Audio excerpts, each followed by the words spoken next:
mientras trabajaba un turno de 12 horas en el hospital pediátrico, mi hermana le dio una bofetada a mi hija de 7 años y la echó a patadas. Mi hija pasó la Navidad en el porche, frente a una puerta cerrada. Todos decidimos que debía irse, dijo mi madre. No grité. Actué. 3 horas después, sus vidas empezaron a desmoronarse. Se suponía que sería una Navidad normal, 12 horas extra, demasiado café, la típica mezcla de purpurina y gérmenes. Estaba funcionando a base de memoria y luz de hospital cuando por fin terminó el turno. Lo único que me mantenía en pie era la imagen en mi cabeza, conduciendo a casa de mis padres, viendo a mi hija Alice en la mesa, con el postre aún en el plato, el sonido del papel de regalo al romperse, un caos familiar, pero del tipo que podía dejar al final de la noche. El estacionamiento estaba medio congelado cuando salí del hospital. Me dije a mí mismo que había sobrevivido a lo más duro del día. No tenía ni idea. Para cuando llegué a su calle, había empezado a nevar de nuevo. La casa brillaba a pesar de la tormenta, demasiado perfecta, demasiado silenciosa. Entré esperando ruido, abrazos, el olor a sobras. En cambio, me dieron un escenario preparado, la mesa recogida, los vasos medio llenos, mi madre apilando los platos como una camarera que termina de cenar. Mi hermana Vanessa se apoyaba en el mostrador, revisando su teléfono. ¿Dónde está Alice?, pregunté. Se miraron, medio segundo, con todo el significado. Oh, dijo Vanessa. Se fue a casa. Parpadeé. ¿A casa? Mi madre no levantó la vista. Todos decidimos que debía irse. Necesitaba una lección. Por un momento, pensé que la había oído mal. Entonces las palabras me impactaron, frías y firmes. ¿La enviaste? Sola. Ella conoce el camino, dijo Vanessa. No está lejos. Está oscuro, dije. Tiene 7 años. Estará bien. El tono de mi madre sugería que el problema era yo, no el clima. Algo en mí se desvaneció. La parte de mi cerebro que solía discutir se apagó. La parte que impulsaba siguió funcionando. El coche se sentía demasiado pequeño para el pánico que reinaba en su interior. Todas las farolas parecían iguales. A mitad de camino a casa, intenté aceptar la realidad. Quizás exageraron. Quizás alguien la acompañó de regreso. Quizás ya esté adentro. Dormí en el sofá y estoy exagerando.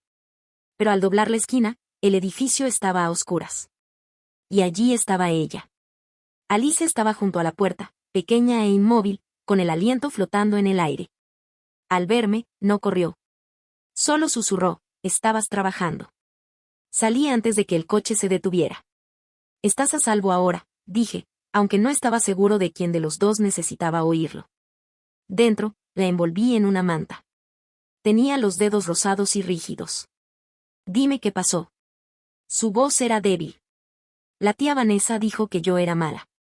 Todos estaban enojados. Me dijeron que me fuera a casa. ¿Por qué? Dudó. Porque no dejaba que Isen jugara con mi juguete nuevo. Rompe cosas. Una pausa. Dijeron que no era parte de la familia si no podía compartir. Lloré y me dijeron que me fuera. Eso fue suficiente. Le aparté el pelo. Una leve marca le sombreaba la mejilla. No hiciste nada malo, le dije. Ella asintió, pero no lo creyó. Lo siento, susurró. ¿Por qué? Por arruinar la Navidad. Eso casi me destroza. No arruinaste nada. Ellos sí. Se quedó dormida en cuestión de minutos, todavía agarrando el borde de la manta como si fuera a desaparecer. Me quedé allí sentado en silencio, solo se oía el zumbido de la calefacción. Cada conversación de esa casa se repetía en mi cabeza hasta que las palabras se desvanecieron. Entonces cogí el teléfono. Vanessa contestó al segundo timbre, con la voz suave como el vino. Oye, la encontraste. ¿Qué pasó exactamente esta noche? Un suspiro. Estaba fuera de control. La discipliné. Sobrevivirá. ¿Disciplinada? No empieces, Caroline. Malcría a esa niña. Estaba arruinando la cena. Dejé que el silencio se alargara hasta que ella lo llenara. Estás poniendo esa cara. Dijo. El que juzgaba. Terminé la llamada. Luego volví a ver cómo estaba Alice. Estaba cálida ahora, con las mejillas suaves y la respiración regular. La tenue sombra en su rostro reflejó la luz de la lámpara y algo dentro de mí se quedó completamente quieto. Lo llamaban disciplina. Lo llamaban amor. Fuera lo que fuese, terminó esta noche. No grité. No lloré. Pero mientras dormían, empecé a hacer planes. 3 horas después, sus vidas empezaron a desmoronarse. La gente no se vuelve cruel de la noche a la mañana. Debería haberlo sabido. Crecí con eso. Solía pensar que mi familia era simplemente estricta. Así lo llamaba mamá cuando alguien lloraba en la mesa. Estricta, no mala. Disciplina, no ira. Tenía un don para redefinir el dolor. Si dejábamos algo, era estricta. Si olvidábamos algo, estricto. Si respirábamos mal, estricto. Papá nunca decía mucho. Se sentaba en su silla, leyendo sobre béisbol o fingiendo que lo hacía. Mamá se encargaba de la educación. Decía que un buen padre se gana el respeto de sus hijos. En casa, el miedo se parecía mucho al respeto. De pequeña, no me pasaba solo a mí. Vanessa también lo tenía, hasta que entendió el sistema. Un día se dio cuenta de que si sonreía bien y decía sí, señora en el momento justo, el rayo se movía. Después de eso, era sobre todo yo quien recibía el impacto. En secundaria, podía leer los pasos de mamá como otros niños leían cuentos para dormir. Los pasos cortos significaban sermones. Los largos, correr. Vanessa aprendió a usarlos como arma. Si algo se rompía, ella lloraba primero. Si algo se derramaba, susurraba mi nombre como si fuera una oración. Me quedaba ahí parada mientras mamá elogiaba a su buena niña por ser honesta, y luego me castigaba de todos modos. Una vez, recuerdo que un cepillo de pelo voló por la habitación. Técnicamente fue culpa de Vanessa, pero fue culpa mía porque la provoqué. Intenté defenderme una vez y le dije a mamá que no era justo. Al día siguiente, me castigaron por hablar como un niño desagradecido. Ahí fue cuando dejé de discutir. No se puede ganar una discusión que ya tiene un veredicto. Pasé el resto de mi infancia buscando salidas. Los libros fueron la primera. La ciencia, la segunda. Me gustaba que en ciencias, la relación causa-efecto tuviera sentido. Mientras otros niños querían ser cantantes o astronautas, yo quería ser médico. Específicamente, pediatra. Solía remendar muñecas y sermonear a pacientes invisibles sobre cómo lavarse las manos. La primera vez que se lo conté a mi familia, se rieron tanto que mi papá se atragantó con el café. Mamá dijo, cariño, te desmayarías al ver sangre. Vanessa dijo, no tienes madera de medicina, Caroline. Tenía 12 años, así que hice lo que hacen los niños rencorosos. Estudié como si la venganza fuera una asignatura académica. Cada día que traían a casa era una discusión que no podían evitar. Nunca dijeron, estoy orgullosa de ti, pero mamá empezó a decir cosas como, bueno, estudiar la mantiene alejada de los problemas. Lo interpreté como un progreso. Cuando entré a la facultad de medicina, papá me dijo, a ver si lo logras. Cuando me gradué, me dijo, te perdiste el baby shower de tu hermana. Nada de lo que hice me trajo paz. Solo críticas más silenciosas. Me casé joven, demasiado joven. Quizás confundí la ausencia de gritos con amor. No duró. Se fue cuando Alice tenía 5 años, dijo que no estaba hecho para el estrés constante. Madre soltera, médico a tiempo completo, una combinación divertida. Pero lo logré. Era buena controlando, buena para mantener unidas las cosas que querían romperse. Mamá dijo que tal vez si no fueras tan testarudo, se habría quedado. Vanessa dijo, bueno, al menos tendrás más tiempo para tus pacientes. Nunca cambian. Solo actualizan los insultos. Aún así, seguí llamando. Vacaciones, cumpleaños, las típicas trampas de culpa. Me decía a mí mismo que la familia era la familia, y quizá quería que Alice conociera la suya. Cuando mi carrera empezó a dar frutos, la culpa se transformó en culpa financiera. Los hijos de Vanessa, Isen y Cora, participaban en todas las actividades caras imaginables. Él jugaba en una academia de fútbol privada. Aprendió ballet con una primera bailarina retirada que cobraba como si aún estuviera en el escenario. Vanessa tampoco podía permitírselo. Yo sí, así que pagué. Cada mes. En silencio. Sin esperar agradecimientos. Luego estaba mamá. Su tratamiento para el dolor articular incluía palmeras, agua mineral y personas llamadas Esben. Lo llamaban retiro de bienestar, que en el lenguaje de los ricos significa vacaciones con notas médicas. Me dije a mí misma que se lo merecía. Les contó a todos que su hija, la doctora, insistió. A veces me sorprendía calculando cuántas horas había trabajado para costear su comodidad. Entonces me sentiría mezquino y pararía. Eso es lo que pasa al crecer en una familia como la mía. Empiezas a pensar que la generosidad es el alquiler que pagas por existir. Para cuando Alice cumplió 7 años, la familia de Vanessa prácticamente vivía de mi depósito directo. Pero me dije a mí misma que estaba bien. Mantenía la paz. Eso los hacía sentir bien con Alice. La invitaban a su casa, le enviaban fotos de ella cocinando con Cora, jugando con Isen, sonriendo como si perteneciera a ese lugar. Veía esas fotos entre pacientes y pensaba, quizás ahora sea diferente. Spoiler, no lo fue. La verdad es que quería que tuviera la familia que yo nunca tuve. Una abuela que la aplaudiera, una tía que la llamara dulce en vez de consentida. Primos que la tratarían como a una más. No me di cuenta de que le estaba enviando a la misma tormenta, solo que con decoraciones más bonitas. A la mañana siguiente, la casa olía a café y a resolución.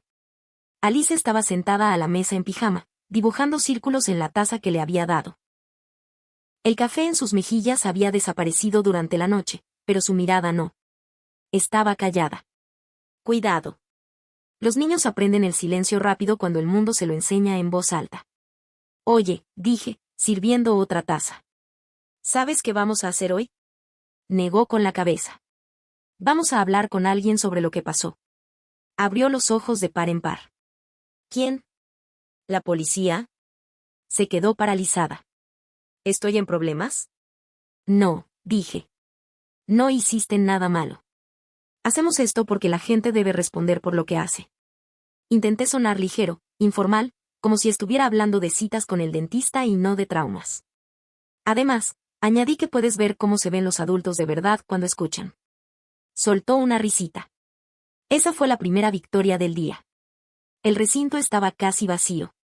Resaca navideña. Las luces fluorescentes zumaban. El aire olía a papel viejo y café quemado. Un joven oficial nos miró cuando entramos. ¿Puedo ayudarles? Me presenté y les expliqué lo sucedido. Mantuve la voz serena, objetiva, como si estuviera presentando un caso. No quería compasión. Quería dejar constancia. Él asintió, escribiendo rápido. ¿Quién la golpeó? Mi hermana. Parpadeó. ¿Tu hermana? Sí, dije. Es algo de familia. Dudó un momento y luego miró a Alice. Eres muy valiente al entrar, cariño. Los hombros de Alice se tensaron al ver a su cariño, pero asintió. Progreso. Le hizo algunas preguntas amables, dónde había sucedido, quién estaba allí, qué se dijo. Ella respondió a cada una en voz baja pero con claridad. Me senté a su lado, sin llenar los silencios. Cuando terminó, dijo que harían un informe, lo añadirían al sistema y posiblemente le harían seguimiento. Le di las gracias, aunque ambos sabíamos que, posiblemente, significaba, quizás nunca. Pero ese no era el punto. Lo importante fue la expresión de Alice cuando salimos. Estaba más erguida. Su respiración era regular. Afuera, dijo, no estabas enojada conmigo en absoluto. ¿Por qué iba a estarlo? Porque te obligué a ir allí. Negué con la cabeza. No me hiciste. Yo quise hacerlo. Mereces saber que cuando alguien te lastima, hay una manera de decirlo en voz alta. Lo pensó. ¿Entonces ahora están en problemas? Por fin, dije. Los problemas son lentos, pero siempre aparecen. Esa noche, después de que se acostara, me senté frente a mi portátil y abrí la aplicación del banco. Los números parpadearon. Transferencias. Pagos. Donaciones disfrazadas de lealtad familiar. Mi cursor se posó sobre el primero. El pago automático de Vanessa a la academia de fútbol. Cancelé. Lo siguiente fue la escuela de ballet de Cora. Cancelar. Luego, el tratamiento de bienestar mensual de mi madre, también conocido como cócteles con agua termal. Cancelar. Cada clic era como recuperar el oxígeno. Por primera vez en años, el dinero de mi cuenta me pertenecía. No era una venganza. En realidad no. Era contabilidad. Emocional y financiera. 2 días después, sonó el teléfono. Vanessa, casi no contesto. Casi. Pero la curiosidad ganó. Oye, dijo, fingiendo no parecer frenética. El pago del programa de Isen no se realizó. ¿Puedes revisar tu cuenta bancaria? Sonreí, aunque no lo vio. No hace falta. La cancelé. ¿Qué? Ya no te pago. No puedes hacer eso. Lo sacarán del equipo. Entonces págalo tú. Caroline, esto es ridículo. Estás haciendo sufrir a un niño porque estás enojada conmigo. Tienes razón, dije. Estoy enojado contigo. Pero no por eso dejé de pagar. Por fin aprendí a no darle mis cosas a quienes golpean a mi hijo. Le estás enseñando a Alice a ser egoísta. Explotó. Quizás, dije. O quizás le estoy enseñando que no es no. Hubo silencio. Luego colgó. Progreso, segunda parte. Al día siguiente, fue mamá. No perdió el tiempo con Ola. ¿Qué es esa tontería de cancelar los pagos? ¿Sabes lo humillante que es esto para tu hermana? Seguro que sobrevivirá. Es tu familia. Me di cuenta. ¿Y yo qué? Preguntó, alzando la voz. ¿Y mis tratamientos? Me recosté en la silla. Eso no es un tratamiento, mamá. Son unas vacaciones. Si quieres broncearte, págalo tú. Caroline, siseó. ¿Cómo te atreves a hablarme así después de todo lo que he hecho por ti? ¿Te refieres a criarme? Sí, sonreí para mis adentros. Quizás ese sea el problema. Se oyó un sonido como de estática, de rabia respirando por el teléfono. Entonces, niña desagradecida. Te arrepentirás de esto. Clic, no lo hice. Al anochecer, mi teléfono parecía la escena de un crimen. 27 llamadas perdidas, 14 mensajes de voz, todos etiquetados como familiares. Los ignoré todos. Alice se asomó a la habitación con un dibujo en la mano. 2 monigotes, uno más alto y otro más bajo, ambos sonriendo. ¿Puedo poner esto en la nevera?, preguntó. Claro que dudó. Mamá, ¿te has metido en problemas por ir a la policía? No, dije. Creo que sí. Sonrió, pequeña pero sincera, y pegó el dibujo con cinta adhesiva. El apartamento se sentía más luminoso, como si alguien hubiera apagado un ruido constante que no había notado antes. Antes creía que el silencio significaba rechazo. Ahora sonaba como paz. Durante años, pagué por el silencio. Resulta que el silencio era gratis. El silencio llegó primero.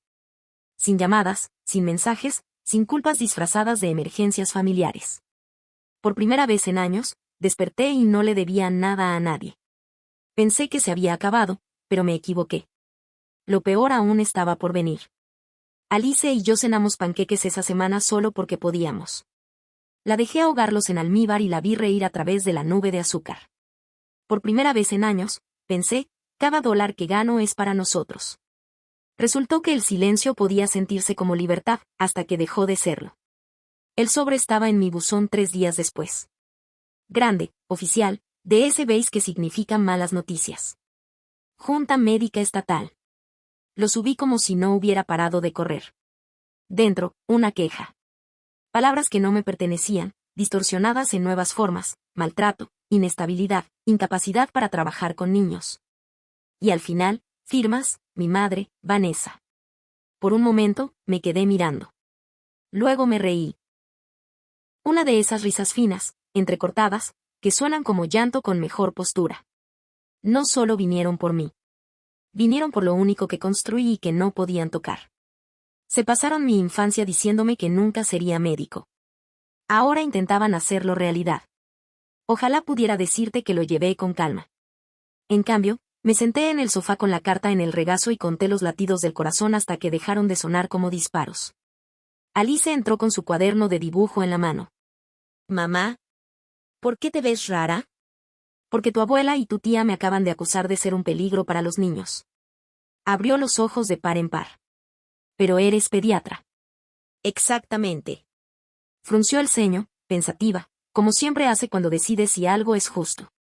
¿Van a ganar? Le sonreí. No, pero lo intentarán. Llamé a mi abogado, Michael Adler, esa noche. Ya había manejado casos como este antes y parecía demasiado tranquilo para mi gusto. Estas cosas pasan, dijo. La Junta lo revisará. Responderemos con pruebas. ¿Pruebas? Cualquier cosa que demuestre el motivo o la falsedad. Tienes el informe policial de Navidad, ¿verdad? Ah, tengo una colección, dije. Informe policial, extractos bancarios, mensajes de texto y suficiente historial para un documental. Se rió entre dientes. Entonces estamos bien. Es un proceso. Lento, pero bueno, lento. La palabra que más odiaba. Durante los siguientes días viví entre papeles. Copié el informe policial de Navidad, adjunté comprobantes de cada transferencia que les había hecho y resalté el día en que dejé de pagar. Saqué capturas de pantalla de mensajes, Vanessa agradeciéndome el dinero de la matrícula, mamá enviando fotos del resort con la leyenda, tus tratamientos están funcionando. Luego escribí mi declaración. Estas acusaciones las hicieron familiares a quienes denuncié por maltratar a mi hijo y a quienes recientemente les retiré la ayuda económica. La leí 2 veces. Era simple, claro, imposible de malinterpretar. Justo lo que no soportaban de mí. La investigación se prolongó. Cada uno empezaba con, desafortunadamente, y terminaba con, por favor, ten paciencia. Mientras tanto, mi familia empezó a difundir rumores. Vanessa publicó en Facebook sobre acusaciones falsas que destruyen las buenas familias. Mamá dejó comentarios crípticos sobre hijas desagradecidas que olvidan de dónde vienen. Los familiares con los que no había hablado desde la preparatoria de repente quisieron escuchar mi versión. Incluso en el trabajo, corrían rumores por el pasillo. Alguien me preguntó en voz baja si estaba bien. Sonreí. Nunca mejor dicho. Solo estaba protagonizando un drama familiar que nadie pidió. Recursos Humanos me llamó una vez, solo para aclarar que habían visto las publicaciones, pero que confiaban en mi historial y que la Junta lo manejaría formalmente. Salí temblando de todos modos. La rabia tiene una forma de disfrazarse de temblores. Esa noche redacté una publicación pública, sin dramas ni mayúsculas. Para mayor claridad, 2 familiares presentaron una denuncia en mi contra, quienes recientemente fueron denunciados por la policía y ya no reciben mi apoyo económico. El asunto está siendo revisado por la Junta Médica. Tengo plena confianza en el resultado. Luego cerré la sesión. En cuestión de horas, la gente empezó a comentar. Antiguos colegas, padres de mis pacientes, incluso vecinos, mensajes como, sabemos quién eres. Están mintiendo. Por primera vez, su silencio no me correspondía. Pasaron las semanas. Una mañana, Mako me llamó mientras preparaba el almuerzo de Alice. Han emitido un dictamen, dijo. Me detuve a mitad del corte y se aclaró la garganta como hacen los abogados antes de una buena noticia. Caso desestimado por falta de pruebas. La Junta no seguirá adelante. Exhalé por primera vez en un mes. ¿Ya está? Ya está. Enviaremos una advertencia por difamación solo para hacerlo oficial. Ya no querrán arriesgarse a otra queja. Bien, dije, porque se me están acabando los parientes a los que bloquear. Se rió. Felicidades. Colgué y me quedé allí un segundo, con el cuchillo en una mano y la manzana en la otra. Entonces me eché a reír. Esta vez, risas de verdad, tan fuertes que Alice se asomó por la esquina. ¿Qué te hace gracia?, preguntó. Justicia, dije. Por fin apareció. Sonrió, orgullosa, como si lo hubiera invocado ella misma. 6 meses después, la justicia finalmente llegó. Les llevó tiempo.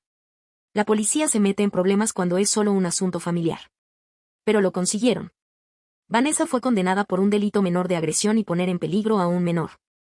Sentencia: 180 horas de servicio comunitario. Una multa de $2.500. Y clases obligatorias de control de la ira. Mi madre fue acusada de imprudencia temeraria y negligencia. Recibió 120 horas de servicio comunitario y una multa de $1.000.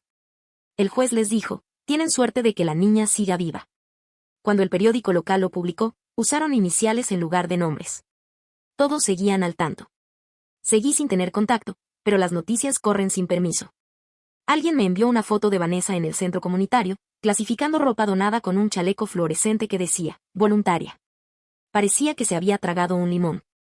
Su vida social se desvaneció más rápido que su mal humor. Las madres que solían almorzar con ella desaparecieron del chat grupal. Incluso sus hijos oyeron los susurros en la frase para ligar. La caída de mi madre fue más silenciosa, pero más aguda. Su retiro de bienestar terminó. Se acabaron las semanas de spa y los tratamientos en la playa. Sus amigas, las que solían etiquetarla en cada foto de playa, de repente se pusieron a trabajar. Sin mi ayuda económica, ella y papá empezaron a hablar de vender la casa y simplificar las cosas. La traducción falló. No voy a mentir. Fue satisfactorio. No es venganza. Solo simetría. Mientras tanto, el mundo de Alice se hizo más grande. Ríe más, duerme mejor y sabe que cuando alguien se pasa de la raya, no fingiremos que está bien. Seguimos sin tener contacto. Totalmente. Y resulta que la paz suena fuerte incluso cuando nunca la has escuchado. ¿Qué opinas? ¿Me pasé? ¿O no lo suficiente? Cuéntamelo en los comentarios. Y suscríbete para más.